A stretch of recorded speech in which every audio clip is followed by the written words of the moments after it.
Good morning. আজকে তৃতীয় দিন। এই আমি আর প্রশান্তদা বেরিয়েছি সকালবেলা চা আনতে। আজকে আমাদের বাড়ি ফেরার দিন। আজকে সকালবেলাটা ঘুরবো আমরা। সকালবেলাটা ঘুরে দুপুরবেলা আমাদের ট্রেন। আর আজকে কিন্তু মারাত্মক কুয়াশা। এই যে বেশ কুয়াশা রয়েছে রাস্তাঘাটে। আজকে ঠান্ডাটাও ভালো রয়েছে। কালকে অতটা আমরা ঠান্ডা অনুভব করিনি, আজ কিন্তু বেশ ঠান্ডা লাগছে। তো এখন যাবো, একটু চা নেবো সবার জন্য, নিয়ে আবার হোটেলে ব্যাক করবো।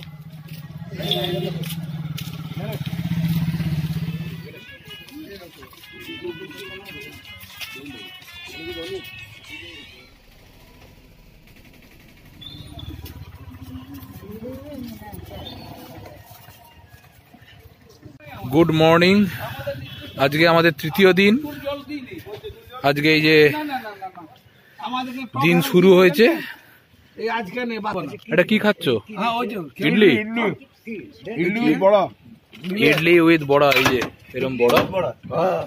ওর বেটে তো রাখতে হয় কালকে। আচ্ছা, আপনারা কোন ঝাল চলবে না? না, ঝাল মিডিয়াম। মিডিয়াম আছে, ঠিক আছে। এই যে উপরে ক্রাশ করে যে বড়াগুলো দিচ্ছে।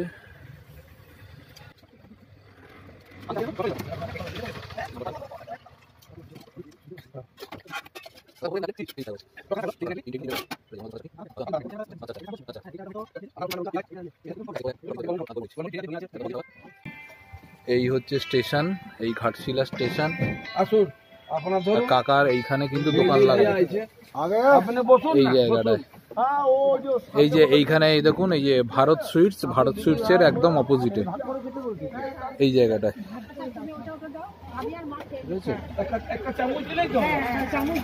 এই জায়গায় সকাল 9টা বাজে। এই হচ্ছে সুবর্ণরেখা নদী। আর আমরা পৌঁছে গেছি রাতমোহনায়। এটা একটা ছোট জলপ্রপাতের মতন। রাত্রির বেলা চাঁদের আলো নাকি খুব সুন্দর দেখতে লাগে বলে। তো আমরা সকালবেলা এসেছি দেখতে।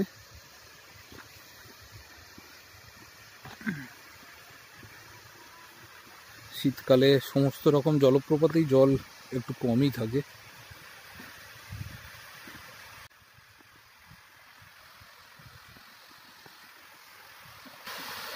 কলকল শব্দে জল নেমে আসছে।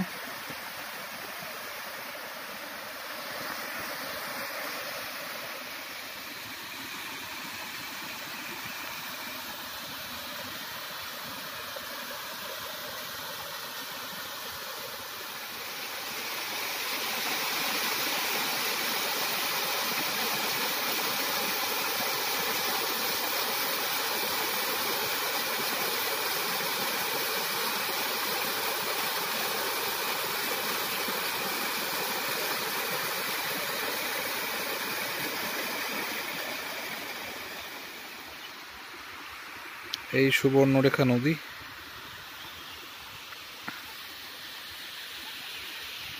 এই ব্রিজের উপর দিয়ে এলাম আমরা ওদিক থেকে।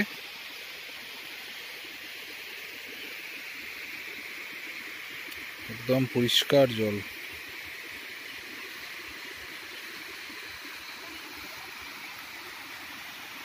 এই যদি স্নান করতে চাই, এই জায়গাটা কিন্তু স্নান করতে পারে ঝর্ণায়।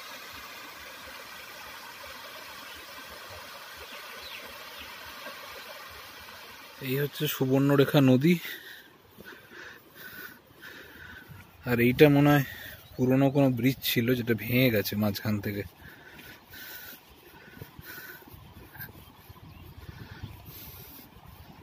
সকালবেলায় প্রচুর পাখি। এই ফ্লাই ক্যাচার গুলো উঠছে।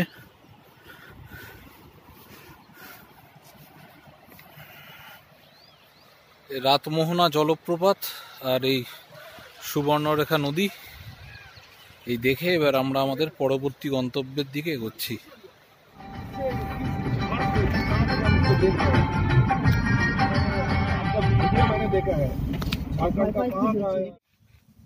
রাতমোহনা দেখে মিনিট 15-20 ড্রাইভে আমরা চলে এলাম চাপড়ি সিদ্ধেশ্বরী মন্দিরে। এই যে কি সুন্দর এই যে জঙ্গলের রাস্তা, চারিদিকে জঙ্গল, আর এই মাঝখান দিয়ে রাস্তা চলে গেছে, এখান দিয়ে উঠে যেতে হবে। শ্রী শ্রী প্রাচীন সিদ্ধেশ্বর শিব মন্দির যাবার পথ এটা, 658 মিটার এখান থেকে এই রাস্তা ধরে এগিয়ে যেতে হবে। একটুখানি ঢাল রাস্তা, উঁচুর দিকে উঠছি। আজকে ওয়েদার কিন্তু দারুণ, একদম সকাল থেকে ঝকঝকে রোদ।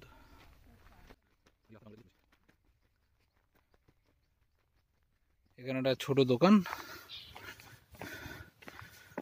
এখানে কিছু লেখা রয়েছে সিদ্ধেশ্বর ধাম। মন্দিরে যাবার পূর্বে নিজের নাম, ঠিকানা এবং মোবাইল নম্বর লিখে দিতে বলছে। আর যেটা যে কোনো জায়গায় ঘুরতে গেলেই একটা নিয়ম, প্লাস্টিকের জিনিসগুলো দয়া করে চারিদিকে ফেলবেন না, পর্যটন স্থলগুলোকে নোংরা করবেন না। এইখানে এই যে ছোট দোকানের মতো সেটা, আর এইখানে নাম পঞ্জীকরণ করতে হচ্ছে। এই জায়গাটাকে ঠিকঠাক রাখার জন্য একটা সামান্য টোকেন মানি ওনারা কালেক্ট করেন গ্রুপ অনুযায়ী, ডোনেশন 50 টাকা। আমরা 7 জনে যাব। আর এখানে কিন্তু পরিষ্কার ওয়াশরুম রয়েছে, 10 টাকা করে, এগুলো ব্যবহার করতে পারেন। আমরা কিন্তু অনেক ঘোরার জায়গাতেই কিন্তু ওয়াশরুম দেখতে পাইনি, এখানে কিন্তু রয়েছে। বিনয় দাস মহারাজজি, ইনি গারুডির রাঙ্কিনী মন্দিরে উনি থাকেন, 109 বছর বয়স। তো এই জায়গাটা ওনারই বলা গেলে পরিকল্পনা এবং ওনার চিন্তা ভাবনা নিয়ে মন্দির তৈরি হয়েছে। যে মন্দির আমরা এখন দেখতে যাব তার উদ্দেশ্যে এই ঘরটা রাখা রয়েছে। আমরা এবার আস্তে আস্তে এখান দিয়ে এগোবো। আর এই যে একটা ছবি আঁকা রয়েছে, মানে আমরা এখন রয়েছি এই যে এই হলুদ রঙের এই যে বাড়িটা, এখানে রয়েছি। এখান দিয়ে রাস্তা এইভাবে উঠে গেছে ওপরে, আরো 370 মিটার। এখানটা এই যে খাড়াই রাস্তা উঠে গেছে। এখানে কিন্তু লাঠিও আছে, ইচ্ছা করলে লাঠিও নিতে পারেন। তো লাঠি নিয়ে ভালো লাগছে জায়গাটা, কারণ একদম নিস্তব্ধ, যেতে বেশ ভালোই লাগছে। এখন জায়গাটা বেশ নিস্তব্ধ এবং মানুষের ভিড় নেই। আজকে অযোধ্যায় রাম মন্দিরের উদ্ঘাটন, সপ্তাহের প্রথম দিন সোমবার, ফলে মানুষ সেদিকেই বেশি ব্যস্ত। গতকাল রবিবার ছিল, তো সেই রবিবারের ছুটির দিনের ভিড়টা নেই। তো আমরা এই 7 জনই যাচ্ছি, বেশ ভালো লাগছে, ফাঁকা ফাঁকা, চারিদিকে জঙ্গল, আর ওয়েদারটাও খুব পরিষ্কার। চলুন ওপরে গিয়ে মন্দিরটা আপনাদের দেখাই।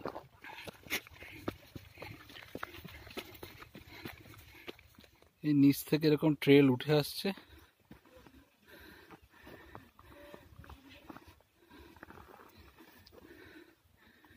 এই সোজা ওদিকে চলে গেছে।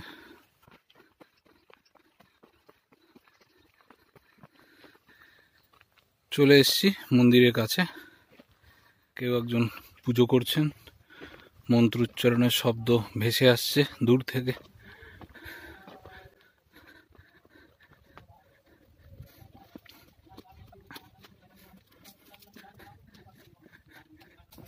এখানে একটা শিলা পূজিত হয়।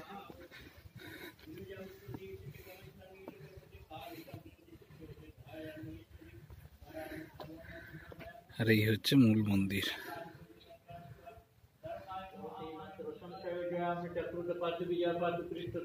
नारायणी शीर्षोली मच्छरं केन संस्थिता ओम नमस्ते श्री नमस्ते श्री नमस्ते श्री नमो ओम या देवी नमस्ते इदं पुष्पं नाग देवताय समर्पयामि ओम ब्रह्मा दृष्टमाश्रिके वृषभाय इदं पुष्पं समर्पयामि नदी के गেলাম।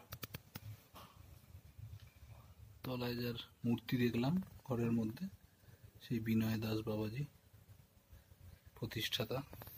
ओम नमो गणेशाय नरकारुणाय ज्ञान प्रदानाय करुणामय सागराय कर्पूर कुंडलधर दुर्योधनाय শীতকালে চারিদিকটা ফগি হয়ে আছে, নাহলে এই হচ্ছে ভিউ। নিচে ঘন অরণ্য, তার মধ্যে দিয়ে সরু সরু রাস্তাও দেখা যাচ্ছে খালি চোখে। খুব সুন্দর একটা আইসোলেটেড জায়গায় মন্দিরটা, জনকোলাহল থেকে অনেক দূরে। এই দূরে এইখানে দেখুন এই যে চাষের জমি দেখা যাচ্ছে, খুব সুন্দর ভিউ।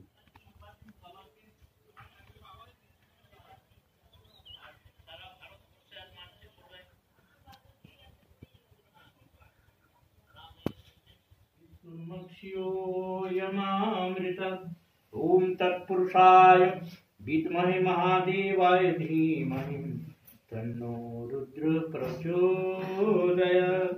ओम शांति ओम शांति ओम शांति।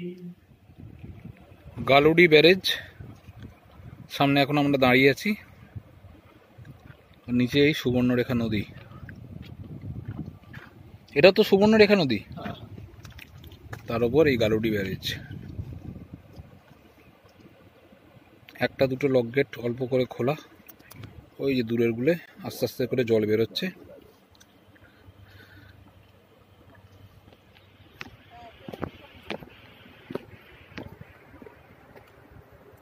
এই হচ্ছে আমার পেছনে গালুডি ব্যারেজ। এখন প্রায় 12টা বাজে। আমাদের 1টার মধ্যে ফিরে যেতে হবে ঘাটশিলা স্টেশনের কাছে, কারণ আমরা লাঞ্চ করব, করে তারপরে আমাদের 2:20-তে ট্রেন ধরবো। তো এটা দেখেই দেখা যাক, মনে হয় ডাইরেক্ট ব্যাক করব। তো এখন শীতকালে একদমই জল নেই, কিন্তু জায়গাটা খুব ভালো লাগছে।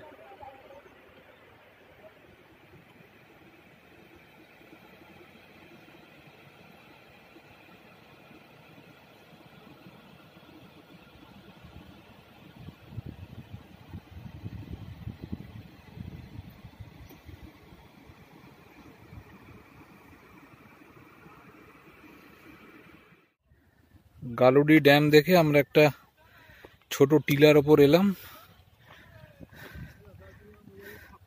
এইখানে একটা মন্দির রয়েছে, আধ ঘন্টা মতো এখনো সময় আছে। আমরা 1:15 মধ্যে ব্যাক করব। এই মন্দিরটা দেখে মনে হচ্ছে ফাইনালি আমরা স্টেশনের দিকে ব্যাক করব। তারপর ওখান থেকে লাঞ্চ করে আমরা ট্রেন ধরব। আর এখানে নিচে একটা ওয়াটার পার্ক আছে, এইদিকে welcome to Birsa fun city water park. এটা বন্ধ আছে মনে হয় আজকে। শ্রী শ্রী মা রঙ্কিনী দেবীর মন্দির। এটা কবে প্রতিষ্ঠিত হয়েছে, কে প্রতিষ্ঠা করেছেন সব লেখা রয়েছে। আর এই হচ্ছে প্রবেশদ্বার।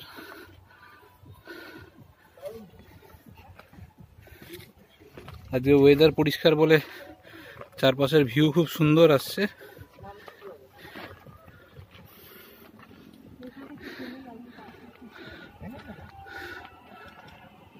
আর এই হচ্ছে মন্দিরের ভেতরটা। দুপুরের লাঞ্চ করতে আমরা আবার চলে এসেছি পথের পাঁচালীতে। আর এই আমাদের দুপুরের খাবার, এই যে ফিশ থালি, উচ্ছে ভাজা রয়েছে, স্যালাড, ডাল, সোয়াবিন আলুর তরকারি, মাছ, পাঁপড় আর স্টিম রাইস। আর এর সাথে আমরা আলাদা করে কড়াই চিকেন অর্ডার দিয়েছি, সেটাও আসবে।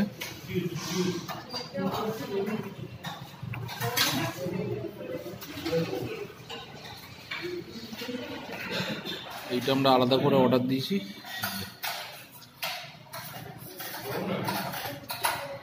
কড়াই চিকেন, এটা আমরা সবাই শেয়ার করে খাবো।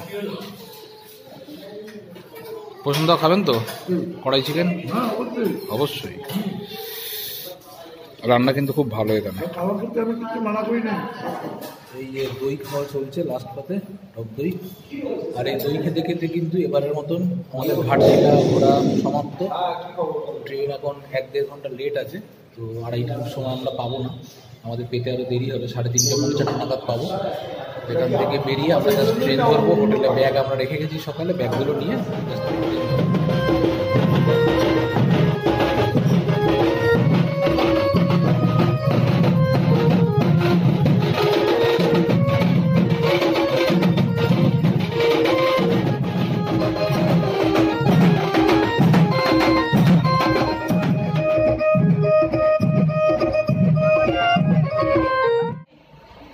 হাওড়া থেকে এই যে ঘাটশিলে একটা মেমু গাড়ি এলো, এটা আবার হাওড়া ব্যাক করবে। এটা 2:30 টাইম এখান থেকে ছেড়ে যাওয়ার, কিন্তু অলরেডি 30 মিনিট দেরি, 3টে বাজে এখন। গাড়িটা দেখতে খুব সুন্দর বাইরে থেকে, আর ভেতরটা লোকাল ট্রেনের মতন, কিন্তু সিটগুলো হচ্ছে একটু উঁচু উঁচু, কমফোর্টেবল সিটগুলো। এই যে ভেতরগুলো এরকম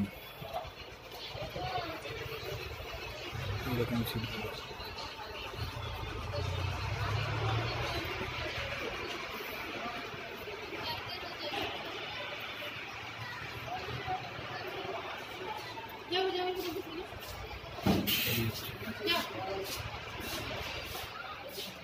এটার ভাড়াও কম হবে এক্সপ্রেস ট্রেনের থেকে। এটা 6:30টায় টাইম, 6:35 হাওড়ায় ঢোকার। ইস্পাত এক্সপ্রেস এখন অনেকটা লেট, গাড়িটা প্রায় 4:15 এখানে ঘাটশিলায় ঢুকবে। হাওড়ার টাইম দেখাচ্ছে 8টায়। তো আমাদের ইস্পাতেই টিকিট ছিল, কিন্তু আমরা মেমুতে উঠে পড়লাম। এইরকম হচ্ছে সিট, আর উপরে, আর এগুলো কিন্তু এই যে অ্যাটাচ বাথরুমও আছে, এদিকেও আছে, এদিকেও আছে।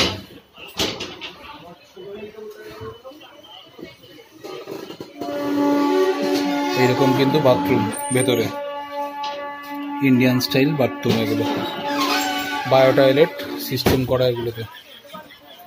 ট্রেন ছাড়বে এখন, আমরা সবাই বসে পড়েছি। যেহেতু আমাদের ইস্পাত এক্সপ্রেস লেট আছে, সেই জন্য আমরা এই মেমুতে উঠে পড়লাম। এখান থেকে যাব হাওড়ার দিকে। এখান থেকে হাওড়া কিন্তু এই ট্রেনে ভাড়া হচ্ছে 45 টাকা, আর জার্নি টাইম মোটামুটি 4 ঘন্টা। এটা 2:30 টাইম ঘাটশিলা থেকে ছাড়ে, 6:35 হাওড়া ঢোকে, কিন্তু অলরেডি এখন 35 মিনিট প্রায় লেট হয়ে আছে। কখন ছাড়ে দেখি, সেই অনুযায়ী আমরা হাওড়ায় ঢুকবো। এটা একটা নতুন এক্সপিরিয়েন্স। তো আমরা ওই ইস্পাত এক্সপ্রেসের টিকিট আমাদের রয়েছে, আলাদা টিকিট কাটিনি, আমরা উঠে পড়েছি জেনারেলি। তো চলুন আস্তে আস্তে এগোতে থাকি। আর এবারের মতন ঘোরা এখানেই সমাপ্ত। আবার নতুন কোনো জায়গায় নতুনভাবে নতুন দিনে আবার দেখা হবে।